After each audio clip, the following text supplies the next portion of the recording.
नमस्कार, मैं हूं नीलू। तो हुती ने इजराइल पर जबरदस्त हमला किया। बैलिस्टिक मिसाइल से यह हमला किया गया। हालांकि पहले इजराइल की तरफ से कहा जा रहा था कि देखिए हमारे आयरन डोम ने बचाव कर लिया है, किसी तरह से कोई नुकसान नहीं पहुंचा है। लेकिन अब जो तस्वीरें सामने निकल कर आ रही है वो इजराइल के हिसाब से कहीं भी सही नहीं है। बहुत नुकसान हुआ है इजराइल में। कहां कहां नुकसान हुआ है, कहां कहां पर ये मिसाइलें गिरी हैं, बातचीत करने के लिए मयंक मेरे साथ जुड़े हुए हैं।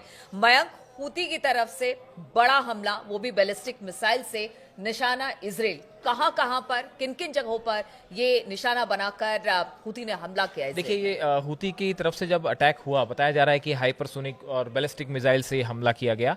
तो पहले तो ये कहा गया कि इजराइल की तरफ से ये दावा किया गया कि इसको जो है वो डिफेंस सिस्टम ने, एरो 3 और आयरन डोम ने इसको रोक लिया। लेकिन हुती की तरफ से ये दावा किया गया कि हमने जो मिसाइल्स फायर की थी वो निशाने पे गिरी हैं और इससे भारी नुकसान भी हुआ है।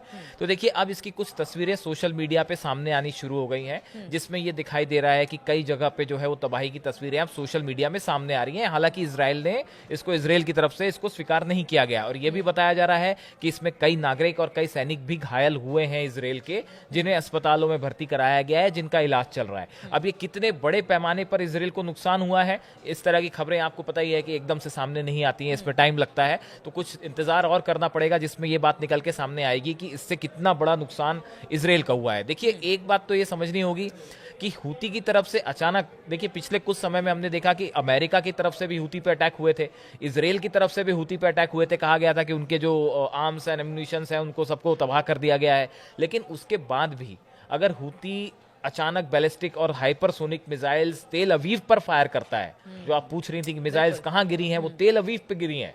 तो इजराइल में अगर तेल अवीव पे मिसाइल्स बैलिस्टिक गिरती हैं, इससे दो तीन बातें फिर हैं बड़ी। कि एक तो पहली बात, आयरन डोम सिस्टम जो है वो डिफेंस सिस्टम कई बार फेल हो चुका है, इस बार भी वो उसको रोक नहीं पाया। दूसरी बड़ी बात है कि ये हुती के पास मिसाइल्स कहां से आई। ऐसा कहा जा रहा है कि ईरान और रूस की तरफ से अब भी बड़ी मात्रा में हथियारों की सप्लाई हुती को की जा रही है और ये जो बैलिस्टिक मिसाइल्स हैं ये रूस और ईरान की तरफ से दी गई, ऐसा एक्सपर्ट्स मान रहे हैं, ऐसी सोशल मीडिया पे चर्चा है। तो देखिए, ये मिसाइल्स फायर हुई, इजराइल पे गिरी भी हैं, इसकी तस्वीरें अलग अलग जगह पे जो है इसका अखबारों में जिक्र भी हो रहा है। अब देखिए, कुल मिला के बात यह है कि इसके बाद इजराइल ने हुती के जो पोर्ट्स हैं उस पे लगातार हमले किए हैं। उसके बताया जा रहा है कि F-15 प्लेन्स जो हैं वो काफ़ी सारे 14-15 प्लेन्स जो हैं वो यमन तक ट्रैवल करके गए। लेकिन ये बात समझना होगा, देखिए लेबनान की बात थोड़ी अलग थी। लेबनान जो है वो सीमा से लगा हुआ इलाका है, लेकिन अगर आपको यमन में स्ट्राइक करनी है और एयर प्लेन से स्ट्राइक करनी है, अगर फाइटर प्लेन से स्ट्राइक करनी है तो 2000 किलोमीटर इजराइल के प्लेन्स को ट्रैवल करना पड़ता है। ये खासी ट्रैवल है। तो ये उतना आसान नहीं है जितना आप लेबनान में जो है आप एयर स्ट्राइक्स कर रहे थे, आसानी से एयर स्ट्राइक कर रहे थे। तो ये उतना आसान नहीं है, बात नंबर एक। बात नंबर दो, एक जो बड़ा इस पूरे इलाके को लेकर जो है, जो कि गाजा की हम बात कर रहे थे। देखिए, अब इस मामले में सबसे बड़ा सवाल ये है कि गाजा में भी क्या सीज फायर वाली स्थिति हमास के साथ लागू होने जा रही है। बताया जाता है कि ट्रंप ये चाहते हैं कि 20 जनवरी को वो शपथ लें, उसके पहले गजा के साथ जो है वो गजा में जो है वो हमास के साथ इजराइल का सीज फायर हो जाए। इस तरह की कोशिश अमेरिका के द्वारा हो रही है। एंटनी ब्लिंकन का इसमें एक बयान सामने आया जिसमें उन्होंने कहा कि जो है वो मतलब इस तरह की बात उनकी तरफ से सामने आई है कि हमास, ये क्या पॉसिबल है किस तरह से? क्योंकि देखिए, दोनों अपनी अपनी बातों पर हमने देखा कि पीछे कितनी बार बात हुई, हर बार दोनों देश अपनी अपनी तरफ से, यानी कि गजा ने अपनी बात रखी और अगर इजराइल ने वो अपनी बात पर अड़ा रहा कि देखिए पहले आप बंधकों को छोड़िए, उसके बाद फिर बहुत सारे बफर जोन की बात हुई, बहुत सारी बातें हुई कि वहां से सेना हटा ली जाए, लेकिन कहीं भी किसी नतीजे पर, ठोस नतीजे पर नहीं बैठे। देखिए, एक बड़ी बड़ी है, हाँ, लेकिन देखिए आपने बिल्कुल ठीक कहा। इसमें देखिए सबसे बड़ी बात यह है कि इजराइल की तरफ से, नेतन्याहू की तरफ से कुछ शर्तें रखी गई हैं, जो कि बड़ी ही, एक बार फिर से कहा जा रहा है, जैसे पहले कहा गया था कि नेतन्याहू ने शर्तें रख के जो है पिछली बार सीज फायर को खटाई में डाल दिया था। तो हाँ, तो अब नेतन्याहू ये चाहते हैं कि 6 दिनों का सीज फायर हो, उसमें जितने बंधक हैं उनको रिहा किया जाए। उनके डिफेंस जो मिनिस्टर हैं कार्ड्स, वो ये कह रहे हैं कि साहब हम जो है वो हमले करना भी नहीं रोकेंगे, अगर जरूरत पड़ेगी तो हम हमले भी करेंगे। तो ये कुछ ऐसी शर्तें इजराइल रखने की कोशिश कर रहा है जो शायद हमास को मंजूरी ना हो। और इसी बीच बड़ी खबर ये निकल के आई है कि हमास ने हजारों की संख्या में फिर से लड़ाकों को शामिल करना शुरू कर दिया। तो ये अपने आप में एक बड़ी बात है। अब देखिए, अगर यहाँ सीज फायर होता है तो वो किन शर्तों पे होता है, ये अगले कुछ 3-4 दिनों में तय हो तो जाएगा। ले देके तो बात फिर वही आ गई कि अपने अपने शर्तों पर डटे रहेंगे, तो फिर अमेरिका किस तरह से हो कोई सकता है बीच का कि रास्ता देखिए निकाले? ये एक कोशिश भी होती है कि आपको सीज फायर करना ही नहीं है, आप चाह ही नहीं रहे सीज फायर हो, तो आप बार बार कुछ ऐसी शर्तें रख दे रहे हैं कि सीज फायर हो ही ना पाए। तो ये भी एक ट्रिक होती है, ये भी एक मतलब एक प्रकार का आप इसको साम दाम दंड भेद की नीति कह लें कि हो सकता है कि नेतन्याहू फिर ना चाहें कि यहाँ पे सीज फायर हो। तो इसकी चर्चाएं अमेरिका में भी है। अमेरिका के एक अधिकारी है, उन्होंने तो जो है अपने पद से इस्तीफा देते हुए ये कहा कि भाई जो है अमेरिका सिर्फ इसराइल को खुश करने में लगा हुआ है और इसराइल चाहता ही नहीं कि यहाँ सीज फायर हो। तो ये अपने आप में बहुत सारी चर्चाएं हैं सोशल मीडिया में कि हमास के साथ सीज फायर हो पाएगा नहीं हो पाएगा, नेतन्याहू सीज फायर करना चाहते भी हैं कि नहीं करना चाहते।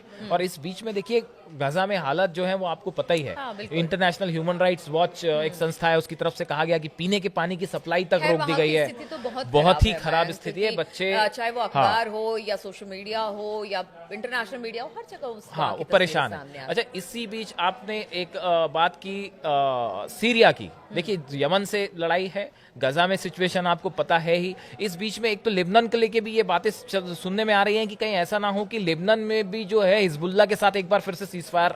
हिजबुल्ला लगातार अपने आप को अभी बहुत समय से कन्फ्रंटेशन की स्थिति में नहीं है, लेकिन हिजबुल्ला भी अपने आप को मजबूत करने में जुटा हुआ है।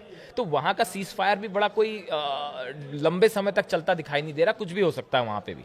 अब देखिए, एक नया डेवलपमेंट जो सीरिया में हो गया है वो ये कि तुर्की जो है वो जो कुर्दिश लड़ाके हैं उनको उनके खिलाफ लगातार जो है हमले कर रहा है। और अमेरिका ने ये कहा है कि हमारे करीब 2000 सैनिक वहां है। ये बात अमेरिका ने मानी है। सीरिया में हमारे करीब 2000 सैनिक है। असली में कितने सैनिक हैं वो पता नहीं, हो सकता है संख्या बहुत ज्यादा हो। अमेरिका जो है ये जो कुर्दिश सोल्जर जो लोग हैं इनकी मदद कर रहा है। तो एक प्रकार से तुर्की वर्सेस अमेरिका, हालांकि अभी ब्लिंकन गए थे वहां, मिल के आए एर्दोगान से। हाँ। तो एक तरफ तो जो है वो नेता आपस में मिल रहे हैं, लेकिन ग्राउंड पे सिचुएशन ये है कि तुर्की वर्सेस अमेरिका, ये सिचुएशन एक सीरिया में बनती दिखाई दे रही है। दूसरी तरफ ईरान जो है, शायद एर्दोगान ये चाहते हैं कि वो एरिया में एक अपने बड़े लीडर के रूप में खुद को सामने रखें, और वो अपने आप को चाहते हैं कि मैं अमेरिका के बाद जो है वो ट्रंप या बाइडेन के बाद जो है मैं एक बड़े नेता के रूप में जाना जाऊं। इस तरह से हो सकता है उनका कोई प्लान हो इंटरनेशनल।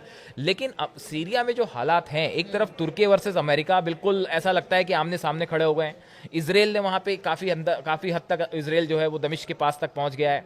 और ऐसे में अगले कुछ दिनों में ईरान का क्या रुख रहेगा और हमास के साथ क्या सीज फायर हो पाता है या नहीं हो पाता है। और इस बीच में ये बड़ी खबर कि हमास जो है उसने कई बड़ी संख्या में लड़ाकों को अपने यहाँ शामिल करना, भर्ती करना शुरू कर दिया है। तो ये कई सारी चीजें हैं जो इस पूरे एरिया को अनस्टेबल बनाए हुए हैं। आप देखिए, चाहे गजा हो, चाहे लेबनान हो, चाहे सीरिया हो, अब तो यमन भी इन्वॉल्व हो गया है। तो ये जितनी कंट्रीज हैं, ये कोई भी स्टेबल नहीं है।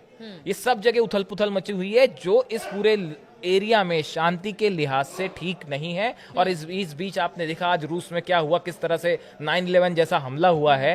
इसका परिणाम भी आगे चल के क्या होगा, ये देखने की बात। तो आपने देखा किस तरह के हालात हैं। अब रूस क्या करता है यूक्रेन को लेकर, क्योंकि आज जिस तरह से रूस पर हमला हुआ, लेकिन बात हो रही थी मिडिल ईस्ट की और मध्य पूर्व की, वहां पर हालात अभी भी बेहतर नहीं है। अब तो देखिए, अब हुती पर भी हमले हो रहे हैं, इजराइल हुती को भी निशाना बना रहा है। इधर अगर हमास की बात की जाए तो शांति समझौते के लिए अमेरिका रेडी दिखाई दे रहा है, लेकिन दूसरी तरफ सीरिया में अमेरिका वर्सेस तुर्की हो रहा है। तो ये पूरे जो घटनाक्रम है उस पर लगातार हमारी नजर बनी हुई है। हम इस पर लगातार आपको अपडेट देते रहेंगे। फिलहाल बहुत बहुत शुक्रिया हमारे साथ इस चर्चा में शामिल होने के लिए।